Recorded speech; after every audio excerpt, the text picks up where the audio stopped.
আজকে দিনে তোমার শুটিং এর কোন কথাটা মনে পড়ছে? সব কথাই আমার ইনফ্যাক্ট আজকে আমার লন্ডন থেকে যিনি আমার বাবা প্লে করেছেন, তিনি অ্যাকচুয়ালি আমার দূর সম্পর্কে মামা হয়।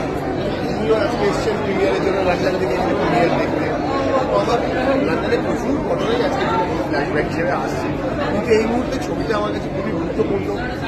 মনে হয় যে এই ছবিটার একটা বড় প্রসপেক্ট আছে, ভালো গল্প, বাংলা সিনেমায় অনেকদিন ধরে মিসিং ছিল, সেটা হয়তো এই ছবির মাধ্যম দিয়ে আমরা মানুষের কাছে পৌঁছে দেবো। আর ধারাবাহিকের মাঝে এরকম ভাবে তোমার ছবিতে আসা, সেটা তোমার কাছে কতটা চ্যালেঞ্জ? দেখো, এটা তো করতে হবে। ধারাবাহিক যেমন জনপ্রিয়তা পেয়েছে, মানুষ যেমন অ্যাকসেপ্ট করেছে, আমাকে পেয়েছি আমি। হ্যাঁ, সেই জায়গায় দাঁড়িয়ে আমার বিশ্বাস যে যারা ধারাবাহিক আমাকে দেখে অভ্যস্ত, যারা আমার ধারাবাহিকের কাজ পছন্দ করেন, তারা এসে চন্দ্রবিন্দু দেখবেন এবং তাদের এই কাজটাও খুব পছন্দ।